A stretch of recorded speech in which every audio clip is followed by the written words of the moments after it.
सुप्रभात बच्चों, आप सभी को मेरा नमस्कार। तो जैसा कि आप लोगों ने मुझे कहा कि हमें ये अध्याय ल्हासा की ओर समझना है। इस अध्याय को लिखा है राहुल संकृतान जी ने। राहुल संकृतान जी मूलतः उत्तर प्रदेश के आजमगढ़ के थे। उनका मूल नाम केदार पांडे था। तो उन्होंने अपने आध्यात्म के कारण हिंदू धर्म का त्याग किया और बौद्ध धर्म को अपनाया, और वो फिर श्रीलंका वहाँ जाके रहने लगे और वहाँ से उनके कई बहुत सारे बौद्ध भिक्षु उनके मित्र बन जाते हैं। ठीक है ना। तो उनकी जो विधा है हिंदी साहित्य में, राहुल संकृतान जी बहुत महत्वपूर्ण स्थान रखते हैं, क्योंकि हिंदी में जितने भी यात्रा वृत्तांत लिखे गए हैं उनमें से अधिकतर राहुल संकृतान जी के हैं। और इन्हीं का एक यात्रा वृत्तांत आप कक्षा 10वीं में भी पढ़ोगे। तो इसलिए आपसे आग्रह है कि आप इस अध्याय को अच्छे से समझें ताकि आप राहुल संकृतान जी को अच्छे से जान पाएँ। अध्याय प्रारंभ करने से पहले इसका सारांश हम पढ़ लेते हैं। तो संकलित अंश राहुल जी की एक प्रथम तिब्बत यात्रा से लिया गया है, जो उन्होंने सन 1930 में नेपाल के रास्ते लिखी थी। यानी 1930 से 29 का ज़माना था और राहुल जी का बहुत ही ज़्यादा उत्सुकता थी, इच्छा थी कि वो तिब्बत से जाएं और बौद्ध के जो स्थान हैं उनको देखें, तिब्बत की संस्कृति को जानें। लेकिन उस समय भारतीयों को तिब्बत जाने की अनुमति नहीं थी। तो उन्होंने एक बौद्ध भिक्षु का सहारा लिया जो कि वहीं के थे, तिब्बत के थे, और उनके साथ वो एक भिखारी का छद्म वेश धारण करके, छद्म समझ गए ना, धोखा देने वाला वेश धारण करके तिब्बत चले गए। इस यात्रा में उन्होंने तिब्बत की राजधानी ल्हासा की ओर जाने वाले दुर्गम रास्तों का बहुत ही रोचक वर्णन शैली में किया है, रोचक शैली में वर्णन किया है। अब दुर्गम समझ गए ना, बहुत ही मुश्किल और कठिन रास्ते, उनका इन्होंने वर्णन किया है। तो ल्हासा तिब्बत की राजधानी है, वहाँ जो कुछ उन्होंने देखा उसका वर्णन किया है। मुख्यतः आप इसको समझोगे तो पता चलेगा कि इस यात्रा वृत्तांत से हमें उस समय के तिब्बती समाज के बारे में भी जानकारी मिलती है कि तिब्बती समाज में कैसे लोग रहते थे, उनका खाना क्या था, उनकी ज़िंदगी आसान थी या मुश्किल थी, वो हम ल्हासा की ओर अध्याय से या यात्रा वृत्तांत से जानेंगे। मैं पुनः दोहरा देता हूँ। यात्रा वृत्तांत, वृत्तांत होता है बताना, समझाना, वर्णन करना। यात्रा समझ गया, ट्रैवल जिसको इंग्लिश में बोलते हैं। तो राहुल जी को घूमने का शौक था, वो देश विदेश राज्यों में घूमकर जो कुछ उन्हें पसंद आता वही वो लिख देते थे। ठीक है ना। अभी अपने अध्याय को प्रारंभ करते हैं। तो अध्याय का नाम है ल्हासा की ओर, जो तिब्बत की राजधानी है, और इसके रचयिता हैं, लेखक हैं राहुल संकृतान जी। आरंभ करते हैं। वह नेपाल से तिब्बत जाने का मुख्य रास्ता है। फरी कलिंगपोंग का रास्ता जब नहीं खुलता तो नेपाल ही नहीं, हिंदुस्तान की भी चीज़ें इसी रास्ते जाया करती थी।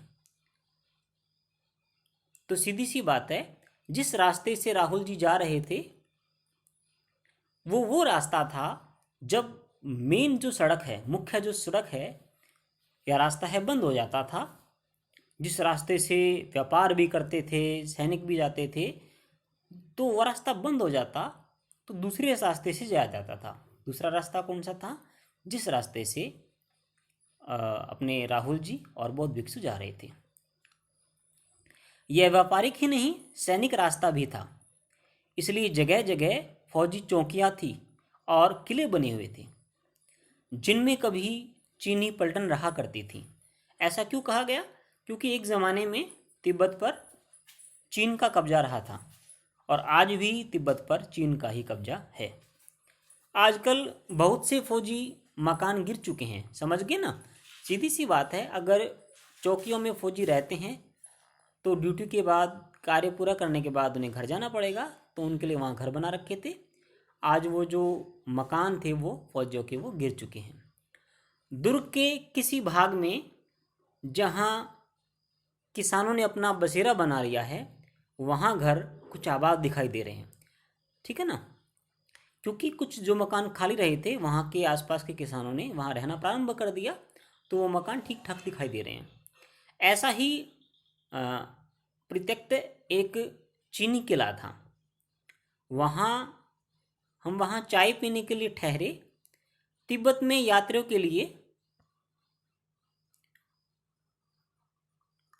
के लिए बहुत सी तकलीफ़ें भी हैं और कुछ आराम की बातें भी हैं। वहाँ जाति पाति, छुआछूत का तो सवाल ही नहीं है, और न ही औरतें पर्दा करती थी। अर्थात वहाँ भारत की तरह जाति पाति और छुआछूत नहीं है, और औरतें भी पर्दा नहीं करती थी। बहुत ही निम्न श्रेणी के भिखमंगों को लोग चोरी के डर से घर के अंदर आने नहीं देते थे, भीतर या अंदर आने नहीं देते थे। समझ गए ना, कि कभी कोई भिखारी के वेश में चोर न आ जाए, इसलिए जो बिल्कुल गंदे भिखारी की तरह दिखाई देते थे लोग, उनसे वहाँ के तिब्बत के लोग, लहासा के लोग घबराते थे और अपने घर के अंदर आने नहीं देते थे। नहीं तो आप बिल्कुल घर के भीतर भी जा सकते हैं। अगर कोई सामान्य व्यक्ति तिब्बत में जाता है तो वहाँ के लोग बड़े ही भावानुकूल, अतिथि प्रिय हैं, वो स्वागत करते हैं। लेकिन कोई भिखारी जाता है तो उन्हें वो अंदर आने नहीं देते। चाहे आप बिल्कुल अपरिचित हो, तब भी घर की बहू या सासू को अपनी झोली में से चाय दे सकते हैं। वह आपके लिए उसे पका देगी, अर्थात आप उसे चाय पत्ती दीजिए, वो आपको चाय बना के दे देगी। मक्खन और सोडा नमक दे दीजिए, वह चाय चौंगी में कूटकर उसे दूध वाली चाय के रूप के लिए दूध वाली चाय के रंग की बना के मिट्टी के टोंटीदार बर्तन, ये चाय पीने का एक बर्तन आता है जो आपको उत्तर भारत में देखने को मिलेगा, शायद दक्षिण भारत में भी यह कुछ तो प्रयोग होता है। तो ये बर्तन का नाम था टोटीदार बर्तन में रख के आपको दे देगी। यदि बैठक की जगह चूल्हे से दूर है, बैठक बाहर के कमरे को बोला जाता है, बैठक की जगह चूल्हे से दूर है और आपको डर है कि सारा मक्खन आपकी चाय में नहीं पड़ेगा, तो आप खुद जाकर चौंगी में चाय मत कर ला सकते हैं। तो इस पंक्तियों का कहने का अभिप्राय यह है कि तिब्बत के लोग अतिथि का आदर करते हैं। अगर वे भिखारी नहीं हैं तो अपनी मर्जी से घर के अंदर जाके घुस के आप जो सामान लेना चाहो खाने पीने का ले सकते हो। इतना वहाँ के लोग दूसरे लोगों पर विश्वास करते थे। चाय का रंग तैयार हो जाने पर फिर नमक मक्खन डालने की जरूरत होती है। ठीक है, अब आगे पढ़ते हैं।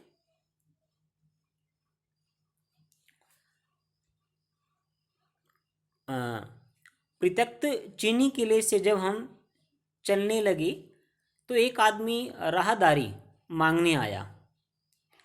हमने वह दोनों चिट्ठी उसे दे दी। शायद उसी दिन हम थोइला के पहले के आखिरी गांव में पहुंच गए। ये थोइला एक जगह है, थोंगला क्या एक जगह है अपने तिब्बत में, लहासा में। उस पहले गांव में पहुंच गए थे और वहां पहुंचने पर एक राहगीर वहाँ से चलने के लिए पैसे मांगने आया, टैक्स मांगने के लिए आया था, ठीक है ना, कर मांगने के लिए आया था। यहाँ भी सुमति के जान पहचान के आदमी थे। सुमति कौन है? ये सुमति वही बौद्ध भिक्षु है जो राहुल जी का दोस्त रहा था, जिनके कारण वो तिब्बत आ सके। यह भी सुमति के जान पहचान के आदमी थे और भिखमंगे रहते भी ठहरने के लिए अच्छी जगह मिली थी। अर्थात राहुल जी एक भिखारी के वेश में गए थे, इसके बावजूद भी उन्हें अच्छी ठहरने की जगह मिली। क्योंकि हमने पहले पढ़ा ना कि भिखारियों को तिब्बत में अपने घरों में नहीं आने देते, फिर भी उन्हें रात को रहने के लिए अच्छी जगह मिली। 5 साल बाद हम इसी रास्ते लौटे थे और भिखमंगे नहीं, एक भद्र यात्री के वेश में घोड़ों पर सवार होकर आए थे, किंतु उस वक्त किसी ने हमें रहने के लिए जगह नहीं दी और हम गांव के एक सबसे गरीब झोपड़े में ठहरे। बहुत कुछ लोगों की उस वक्त की मनोवृत्ति पर ही निर्भर है। खासकर शाम के वक्त छंग पीकर बहुत कम होश हवास को दुरुस्त करते हैं। तो यहाँ पे दो बातें हैं। पहली बात तो ये कि जब वो पहली दफ़ा 1929-30 में लहासा गए, उस समय भिखारी होते हुए भी वहाँ के लोगों ने उन्हें एक अच्छी जगह पे रहने की अनुमति दी, ठहराया, ठीक है ना। और उसके बाद वो 5 साल बाद फिर लहासा जाते हैं, इन्होंने बताया, तो अच्छे कपड़े पहन के अच्छे व्यक्ति बन के जाते हैं, तब भी उन्हें अच्छी रहने की जगह नहीं मिली, जबकि उन्हें कहाँ रहना पड़ा, एक गरीब की झोपड़ी में रहना पड़ा। तो राहुल जी यहाँ दो बातें कह रहे हैं कि हो सकता है कि इस ज़माने और पहले 5 साल के ज़माने के व्यक्तियों पे सोचने में अंतर रहा होगा, लेकिन मेरे हिसाब से मुख्य कारण वो बौद्ध भिक्षु था। क्योंकि जब पहली दफ़ा राहुल जी वहाँ यात्रा के लिए गए तो उनके साथ सुमति नाम का बौद्ध भिक्षु था और दूसरी बात नहीं था, ठीक है ना। अब हमें सबसे विकट ढाणा थोइला पार करना था। ये एक जगह है जो सबसे बहुत ही मुश्किल थी, वो पार करना था। ढाणे तिब्बत में सबसे खतरे की जगह है।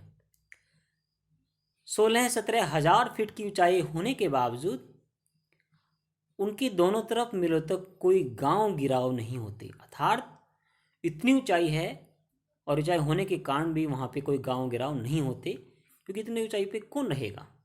वहाँ पे हर प्रकार की प्राकृतिक घटनाएं हो सकती है, इसलिए वहाँ रहना खतरे से खाली नहीं था, तो कोई गांव नहीं था। नदियों के मोड़ और पहाड़ों के कोने के कारण बहुत दूर तक आदमी को नहीं देखा जा सकता। समझ गए ना। ऐसे गोलाकार में पहाड़ी थी, तो वहाँ आगे जाने पर मोड़ आ जाता था, तो सामने वाला व्यक्ति दिखाई नहीं दे सकता था। डाकुओं के लिए यही सबसे अच्छी जगह है। सीधी सी बात है, जब गांव नहीं है, कोई आदमी आने को दिख नहीं रहा है, तो डाकुओं को छुपने के लिए सबसे अच्छी जगह है। तिब्बत में गांव में आकर खून हो जाए तब तो खूनी को सजा मिल भी सकती है, लेकिन इन निर्जन स्थानों पे मरे हुए आदमियों के लिए कोई परवाह नहीं करता। देखो, निर्जन, नी मैंने नहीं, निर मैंने नहीं, और जन मैंने आदमी, ये विसर्ग संधि है। नी है प्लस में जन, रे बन जाएगा निर्जन, अर्थात जहाँ व्यक्ति ना रहे वो स्थान। अब यहाँ पे राहुल जी डरे हुए हैं। वो कह रहे हैं कि हम तो ऐसी जगह पे आ गए हैं जहाँ ना कोई गांव है, ना कोई व्यक्ति है, और बड़े बड़े सड़कों पर मोड़ है जहाँ पर डाकुओं को रहने के लिए जगह है, और यहाँ पे किसी ने हमें मार दिया तो कोई परवाह भी नहीं करेगा, ठीक है ना।